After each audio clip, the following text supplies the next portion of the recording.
Hi, I'm Austin J, and I'm here with Dallas today with Hi. Lodi Coin. Yep. Can you tell me a little about your cryptocurrency? Yeah. So I'll just give you a quick rundown, and then I know you have some questions for me, so we'll get into that. Basically, Lodi Coin is a company based out of the Philippines, right? We're a cryptocurrency, and it was founded by one of my old friends, Jason. He and I did business together in 2009. And since then, we've always worked together. We kept good contact. But in 2020, we both kind of got into crypto together. And after the crypto market was booming in 2020, where nobody could lose, right? Everybody was making a ton of money. Jason decided he was living in Philippines at the time, pursuing his music career. He decided he wanted to start a coin, right, to help empower the lives of the people in the Philippines. Okay. So there's a void in the marketplace, a couple of them, right? So basically, there was a lack of crypto knowledge in the Philippines that he realized. But honestly, if you ask me, there's a lack of crypto knowledge worldwide, right? Because it's so new. Okay. And the second thing where he wanted to empower content creators because the system is so corrupt. There's always managers, people, record labels, people trying to reach in and take into your pocket and take your money, your hard-earned money, right, from your skill. So we're developing an app, right? And so basically our coin will, generate that app. So in our app, we're going to allow content creators to create NFTs, but it's also going to be an NFT marketplace, right? So people can go in there, create their own NFT and sell it, create profit that way. And that way they get 100% of what they sell rather than having to find all these people to do the work for them. And they end up making 20% of their own creation, right? And then we're also gonna have a wallet where you can hold Lodi coin, but we're also gonna you're gonna be able to trade other coins as well as Lodi coin, such as USDT, possibly Bitcoin, Ethereum, right? And it's gonna be an NFT marketplace where I'm not an artist, I'm not a creator, content creator, but I like NFTs, right? So instead of going to OpenSea, I can open my Lodi app, go on Lodi app, and we're working on signing contracts with exclusive artists to only do their art, or it could be anything. NFTs could be music, art, writing, drawing, anything, right? Videos. So if we sign exclusive artists that have a lot of followers, right, very famous celebrities starting in the Philippines, of course, then going worldwide, if I wanted to purchase their artwork or their music on the Lodi app, I would have to use Lodi coin. So being a supply and demand model, if I want that NFT, but I have to use the Lodi app and I have to use Lodi coin, other people who also want that NFT are gonna have to do the same, right? So which is gonna create more longevity and sustainability in the coin because there's more usage for it, right? Yeah.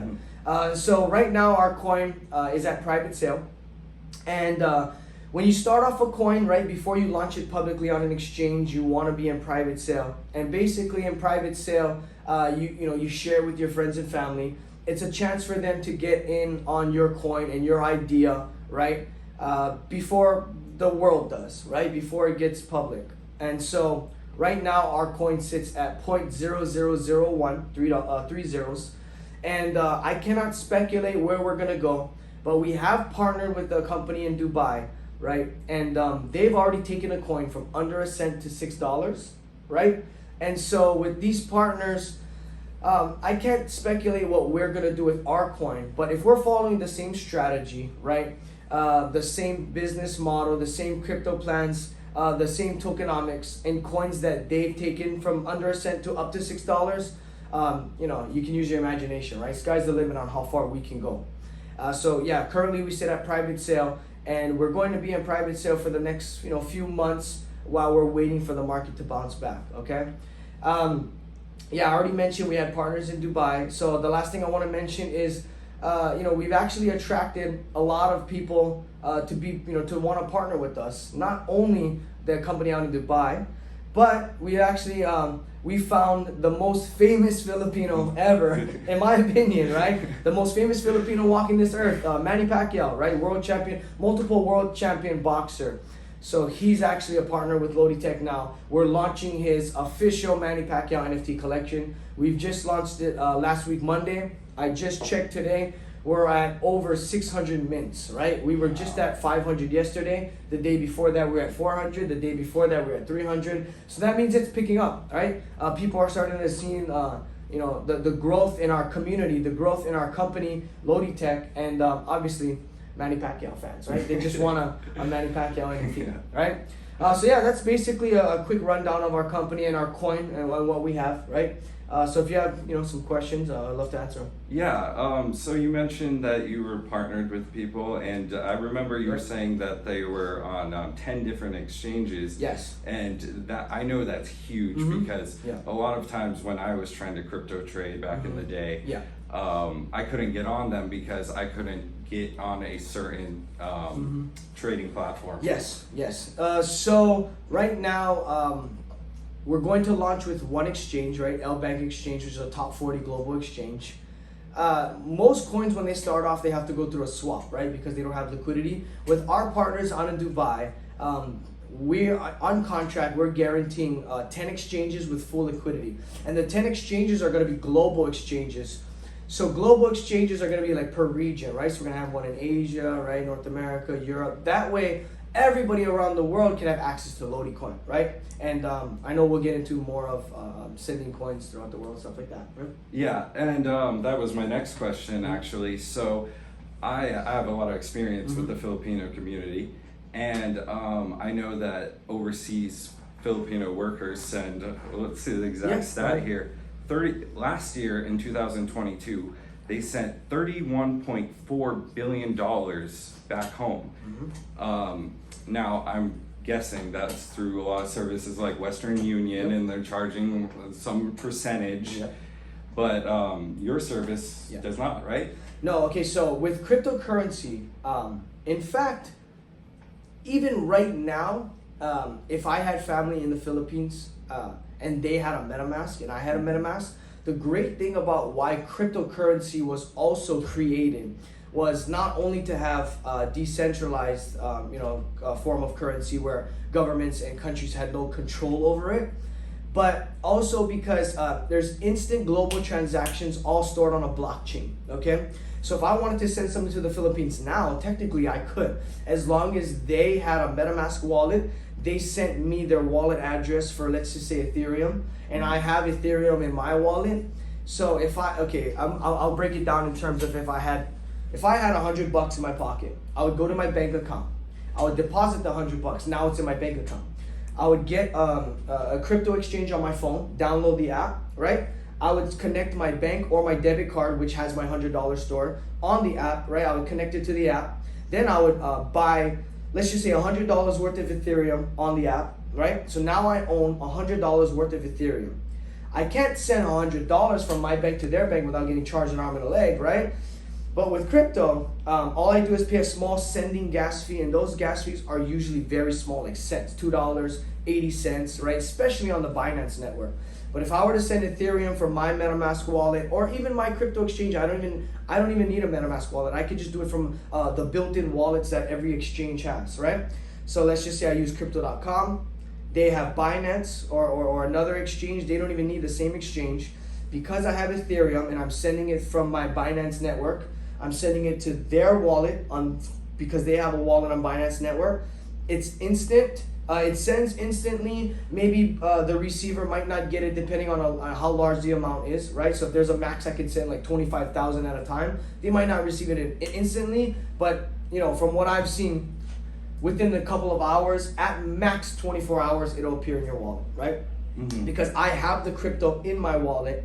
You have a wallet address that matches. I send it over, it'll appear instantly because I have the funds to send, right? It's not like the bank has to go do a check. The check could bounce because you don't have the funds. There's no paper trail like that. It's all digital, right? So 10 years from now, if I'm like, if somebody in the Philippines, one of my family members like, oh, you didn't send me 25,000, like, well, according to this blockchain, I can search up instantly. I'll go to all of my transactions on my wallet on the blockchain. I could send that hash link out to anybody in the world. And now I have hundreds of thousands of people on social media saying, hey, my cousin said I didn't send him 25,000. Well, look what the blockchain says, everyone. instantly. Everybody can see it on a blockchain. Blockchains you can't be tampered with, can't be hacked, right? That's the beauty of cryptocurrency and Web3 being in the digital, the digital world that we live in right now, right? And then so going back to our coin, we're trying to build a coin, a cultural coin. So basically with a cultural coin, it means every country is soon to have its own coin, right? So cultural coin is the coin that represents that country, meaning there's going to be other coins in that country, but there's always going to be one that's going to lead the charge in that country, right? And so our partners in Dubai are looking for coins, cultural coins to partner with, because Philippines doesn't have any cultural coins. They saw us. They saw that we were backed by the SEC. They saw that we're in private sale, but we built a strong community organically. We didn't pay a whole bunch of money to try to get all these people in our community. We did it organically through friends and family. They saw our white paper. They saw we're not cutting corners. We're doing everything right. Okay, because they saw that, they decided we're gonna help you guys build into that cultural coin of the Philippines, right? So right now we are the fastest growing coin in the Philippines. We're probably the most recognizable coin in the Philippines. And we're working with potentially partnering with the Philippines, the government there, as well as getting into potential schools, having kids. We're working on a plan to where we can get each student in the Philippines to hold a wallet, hold some Lodi coin in it. We're working on getting into hospitals, having all of the information stored on blockchain, right? We're trying to help solve the problems with corruption, right? And so eventually, in the long run, right, nothing that we want to do in the next 2 years or so, when Lodi Coin's already established, all on 10 exchanges, right, doing well, we do want to create our own stable coin, right, for the Philippines, which would be in pesos, right? So with the stable coin, it makes it even easier for people to access remittance, right, sending money back. Okay, so I can do it now, but that person will need the MetaMask, the network, right, all of that, right, the wallet. With Lodi coin, that person now can hold that stable coin, and if I sent our pesos, Lodi stable coin, whatever it would be, if I sent it to somebody's wallet in the Philippines, they don't have to transfer anymore. They can keep it in that stable coin, and I can foresee this in the next 10 to 20 years. Philippines, USA, Russia, we're going to be able to use crypto to purchase, in-store, retail products. If I want to get my car fixed, I want to buy car parts, I use crypto. I use my app. They scan it, they take the money, they fix my car, right? I get the parts for my car. If I want to go to the doctor, I pay with crypto. If I want to go to Walmart to buy groceries, I pay with crypto, right? And so if we build our own stable coin with pesos, now when we're sending back money to the Philippines in pesos, they can keep it in the wallet as is, scan it as they need to use it, right? Pay rent, pay whatever they want. Right now, of course, that's not going to happen next year. But like I said, in the next 10 to 20 years, I believe the world is going to move into that direction.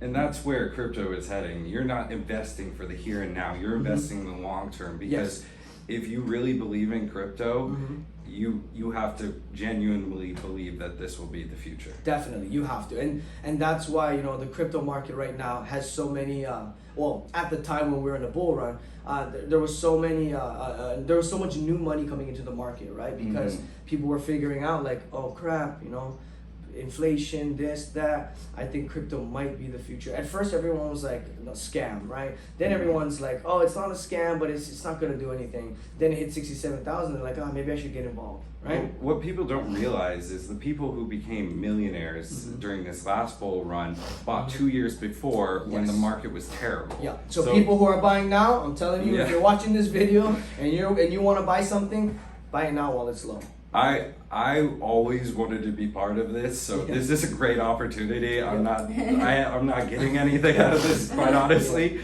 But we all are actually. The more people that move money into the market, the better it is for all coins. And if Bitcoin hits 100,000, Lodi and all the other altcoins will follow. That's just the trend of the market. That's how it goes, right? So we all benefit together in cryptocurrency. Yeah.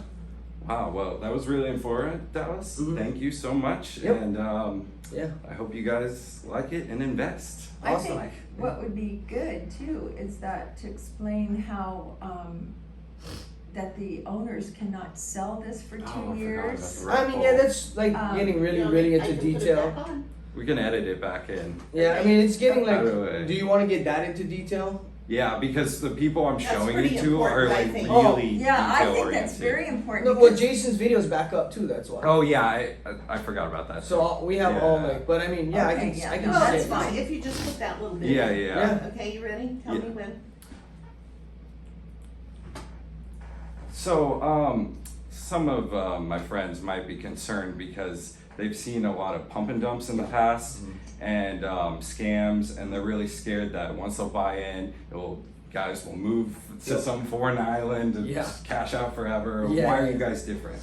So a lot of coins, especially in the crypto boom in 2020, 2021, a lot of coins were, or a lot of people were scheming. Like, okay, everyone's getting rich off crypto, right? Like, how can I scheme my way into this thing, right? So what they were doing was they were creating their own coin. They were launching a private sale. They were faking contracts, faking, oh, we have these backers, we're backed by these people, we have Godzilla paying us, we have, right? And people were so excited at the time. There was so many new wallets being downloaded, new money in the market, that people were kind of gullible, foolish. They're like, oh, I'll just buy in. And these people were able to collect private sales up to 10, 20, $100 million. Then you come to find out, you go on the website, you're like, where's the picture of this guy? He has an NFT as his picture of an ape, and it's like Bob Saget. And you're like, oh man, right? They're using fake names. They're putting fake NFTs. You're like, uh-oh, I want to make sure my money's safe. Let's call and email the guy. No response. Phone line off the hook. What happened? You got scammed, right? And then there's the other guys where it's they built something solid, right? And people did their due diligence. And once they did launch on an exchange, right, all the private sale guys were putting money in. It hit the exchange. They had good partnerships. More people were buying the coin. Did maybe a 50x from the exchange, from the ICO price, right? Then the owners are like, oh, well, our coins are worth $1 billion now. Should we do what we said we were gonna do and have this coin be strong for the next 10, 20 years? Or should we cash out our $1 billion, have the coin crash because we own 80% of the coins, and just dip out with the money? And who cares about everybody in our community? So there were those people as well, right? So there were straight scammers, the rug pullers, right? And then that kind of put a sour taste into a lot of people when it came to private sale, a new crypto, Philippines, Yeah. we don't trust, right? So what our coin is different in the fact that all the facts that I share with you, being a part of the SEC, we can't do that. Technically, they still could and still ran, right? However, with our contracts with our new partners in Dubai, we actually have a locking period, right? So we do have a 2-year lock liquidity, not for coin holders, right? But for the owners of the company, the creators of the coin, okay? So basically, the creators of the coin own 50% or more of the coins, right? Those coins cannot be sold for the first 2 years, no matter what, okay? And every year after that, they can only sell a small percentage. I want to say maybe 10% per year after that. Meaning, anyone who comes in after ICO, there's no guarantee. I'm not going to say your money is safe. But what I can say is you won't see a huge rug pull, right? You won't see a huge spike in the price and then a drop below private sale. Because if the owners sold all their coins, the price could get to below private sale price, even to 0.00001, 4 zeros. It could get even lower. We could all lose money. All right. So what protects us on that is the 2-year lock liquidity plus the locking period, the unlock period, which every year I believe it's 10% or so every year. Well, not even that. You guys have offices. You have people working on this Yes. daily. It's not like you're just some fake thing. Right. Yeah. And if you guys want, do your own due diligence. You can look at the white paper. That's pretty solid. But for me, if you go to the SEC, sec.gov/Philippines, you'll be able to go right into name search. Okay. Search up the name. Lodi Technologies, you'll see that we're actually registered with the SEC on the .gov site, right? And then if you look under the business name search, doing business in Dubai as well, you'll see Lodiverse Technologies, which is our name in Dubai, right? Wow. Yeah. Okay, that made me feel a lot better. Yeah. Which I know you Yeah. had a question too, so let's keep it going. So I know you had a question about where do you see us growing in the next 10 to 20 years? being that our partners named our company Lodiverse Technologies, right? We're definitely looking to get into the metaverse. Okay, so our partners in Dubai, they're big time on getting into metaverse and NFT gaming. So much to the fact that the reason why they partnered with us is because they were looking for a coin in the Philippines that they could do a cultural coin with, but also they have ideas for gaming and metaverse projects, right? They already had that idea in mind. So Axie is a game that was founded in Vietnam, right? But it's an NFT gaming app that blew up in the Philippines, which made Philippines the #1, gaming NFT gaming capital of the world. We were already the social media capital of the world, right? So these partners in Dubai saw that and said, if they blew up Axie in the Philippines, if we come up with a better version of Axie, we could possibly tap into that Southeast Asian market, starting with the Philippines, which is where Axie, the game that you were telling me about, it blew up in the Philippines, right? So our partners decided, we're going to help them with this cultural coin first, and then we're going to get into metaverse and NFT gaming as well. So those options will all be available for everybody in the next 10 to 20 years. Wow. I love what you guys are doing, and I really believe in your product, and I hope you guys realize what a great opportunity this is, because I would kill for it. So I will provide all the links below. Check them out. Thank you, Dallas. All right, yeah. Sounds great. It was great meeting you. Cool. Cool. Very good. That was good. I want this. I have it. Yeah. And I'm still filming. Yeah, so if you want, I would like to, if you want to Dropbox, it's kind of a large link, but we can post it up to Lodi Coin's YouTube channel as well. I think what's really amazing is that you have full liquidity. Yeah, it's tough to get that. We can say in 6 months I need some money, and I made some money. Yeah. I can pull it out if I need some. Part of it, I can put it in the other account and then transfer it to my bank anytime I want to as an investor. However, you guys, you're limited.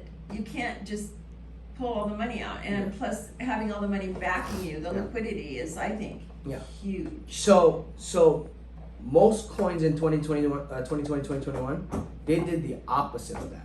The owners could sell whenever they want, but the coin holders, they had a locking period. But for the most part, I trusted those owners and they didn't sell their coins. Right.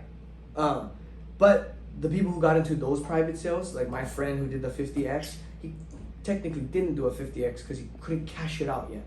You can only, they were only allowing 1% per day or per week that you could, I forget what it was, but that was their unlock period. No, it wasn't 1% because they had 3 periods. So it was 33%, 33%, 33% for this one. And the first month you could sell 33, or you cannot sell at all. So what locking periods do is it prevents rug pulls. So if the owners own so much of the coins and they have a locking period, that's way safer than us with only a billion, 25 billion coins or less total, right? It's good for us to not have a locking period because we can buy, sell, buy, sell, buy, sell. But if the 75% of the coins are locked, that's awesome. Because the coin won't go over here and then below 0001, right? The only chance for it to go below where we got it is if everybody sells their coin, including the founders of the coin. Right. Then it goes below. Right. But it won't because they're locked. So that's why we tell people this is the ground floor bottom price because they're locked. So you're not gonna see it go below 0001, right? Because the people who bought in already are gonna cause the price to go up. And then when people see it's real, all of the doubters that didn't believe in us, they're like, oh, now they're on an exchange and at 0005, we did a 5x, we're happy. They believe in it, they buy in. Now the coin starts to go to 001, 01. Now we're up 100x. Now we all sell, it goes back to 005 maybe, right? We're still good. We sold some. The coin crashed. Every ICO will crash. It'll go up and it'll crash. Depending on the locking periods, or depending on how good the community is, that depends on how big the crash is. I don't care what anyone says, the coin will do this and then do that off ICO. Now some do this and then do that, that's the rug pull. Some do this and do that, those are like big, good, really solid coins. But for the most part, you're gonna see a crash here, right? Somewhere near or a little bit above what you got in at the ICO price, right? But from there, now we depend on the app, the community. We can't fake these things anymore. Now these are like, if your coin is here to stay, people will buy forever, right? Including the original investors that sold up here. When it gets down here, they're like, I'm putting it right back in. And that's how you can Buy trade some Lodi. more. Right? Buy some more at 0.005, right? We're up a 50x if it hits 0.005, but we can buy some more because we know one day it's gonna get up there. So we take our profits when it did hit 1 cent, then it gets to half a cent, we buy back in, then it gets to 2 cents, then it gets to like 1 cent, then it then that's just trading and stopping. But there's always gonna be crashes. Right. If you make it out of a crash, you're a good coin. I don't want to test the crash being a brand new coin. So that's why I'm telling these guys, let's not launch it. I'd rather wait 6 months. I'd rather wait 8 months, because if we test the waters out being a new coin and everyone that bought in is like, oh, it's not even moving, it's at 0.0002, let's just sell all our coins and say F Lodi. If they do that, that could cause the coin to never do what we wanted it to do. So we're putting insurance on this by not launching now. We're saving all of the money that we put in now. We're putting insurance because we don't want to launch it and pretty much everything I explained in the rug pull thing. Right. We don't want that to happen. Right. Where it's like, oh, all the people are like, sell all the coins, and So does you nothing. kind of wait until Bitcoin does Bitcoin goes up. Bitcoin starts to its upswing. Right Yes. now it's if it has going- its upswing and it looks good, we can launch it anytime because Right. And you want to see it going up consistently, where it's been Consistently. Yeah. doing this Not- and still going down. this Yeah. and down is called it's in a bear market, right? Right. This and up, you're in a bull market because you see an Right. upswing, an uptrend, Right. right? When you see the uptrend, like higher highs, lower, higher lows and higher highs, that's when you're like, oh, okay, this thing is coming out of here, right? Right. So we want to see that consistently, though. How do you feel right now with the recession? Yeah, it's Um, definitely affecting it. It's definitely. But after affecting every it. recession, depression, everything we've ever had, COVID, if you saw stock prices, the chart looks like that in March, April, May, and then June. Yeah. By November, it's all-time high, right? Right. In December, you saw a SPY hit an all-time high, S&P 500 all-time high. So it's like, you kind of want a recession for people like us who know. Like, Right. oh, this is the time to get in. Right. So you want a good long recession where it's like a few months. When the market was like this, Mhm. is when I got most of my real estate. Yeah, exactly. Mhm. And then paid off, right? So we do want a recession. We want a crash. We want the dollar value to go down. We want everything, all hell breaks loose, because we're smart. We're humans. We're the smartest beings ever. We're gonna create things. We're gonna innovate things, and I think that it's gonna get more into crypto on the digital side, and we're gonna be able to build like this office digitally. So pandemics, things like that. Perfect. Gotta work from home. We've already know how to do that. We already built the metaverse of this Right. office. Right. Just the last 2 years. You know? Right. So like how in Star Wars, when you see the 3D, you're gonna see 3D pictures of all of us. We can all communicate together from our phone. Right. We I hit the know, button it's on our phone crazy, and really. we open up into a You can have metaverse. meetings in the metaverse. Yep, exactly. And so, but then that whole, like what caused the last crash in the market? COVID. Okay, so disease. Well, if we don't touch each other, no disease. So it's like we're gonna be solving problems. We're gonna be solving problems like that forever as they happen. So right now is a bad recession, inflation, because we were giving out all this stupid free money. I Right? And know. COVID, oh my God, here, let's give them $1 trillion for free, right? Well, the Fed's made a big mistake. They waited too long, honestly, to raise interest rates. Yeah, I think they did, yeah, because now it's like they're trying to play catch up. yeah. Catch up, and it's gonna be You know, tough. if they'd just done it a little bit sooner, I think that Mhm. they waited a little bit Yep. too long. Yeah, so all the money's messed up already around the world. It was not just U.S. but around the world. So yeah, let it happen. Let it crash. Let it go down. Let it be a bear market, because when it hits, when Bitcoin hits like 10,000, 5,000, which I think it'll do. Man, if you buy it there and it hits 100,000, man, you're good. Use all that profit to get more Lodi coin, get more other altcoins, right? I'm not just in Lodi coin. I'm in a bunch of coins. I'm just I'm waiting. Just DCA in, right? Dollars collar average. So as it's in a bear market and hits a good price, you're like for example, if Bitcoin hits 15,000, I'm gonna buy a couple $1,000s worth, right? Then if it hits 10,000, I lost some money on that 15,000, but I'm like, yeah, I'll buy some at 10,000. If it hits 5,000, I'm like, all right, I'm going all in. I'll put 30,000 in at 5,000, because I know even if no matter how low it goes there, I don't care how low it goes from there. that's my target. If it hits 5,000, I'm going crazy. But if it never reaches 5,000, at least I put some at 15, I put some at 10. It starts to go to 20. That's all right. I put some at 15 and some. I'm gonna profit anyway. I'll put some at 20, right? So that's called DCA, right? DOS Colorado. So that's a trading strategy. That's the safest, I think, most. I would say that's the most conservative, the safest trading strategy is have a target of if it hits that price, I'm going all in, but on the way down, add a little bit because it could never hit that target. It could shoot up, but at least you've been adding in as it goes Right. down. So that's. I But think with Lodi, this is our target, but that's the only thing we can get it at. So that's why Lodi's the best. That's why any private sale. If you guys had a private sale tomorrow, call me up. Let's do it, right? Yeah. So my other thing that I liked is that the people that you pulled in mhm. have been very successful Yes. on launching Yes. other coins. Yes, they right? all launched their coins. Like I said, under a cent to $6. Right. Had a lot of success. We're just So following the those guys, strategy. you pulled them in to help Mhm. launch Lodi. Yep. They're gonna one of the coins. We can't really mention names, especially on videos that are gonna be posted.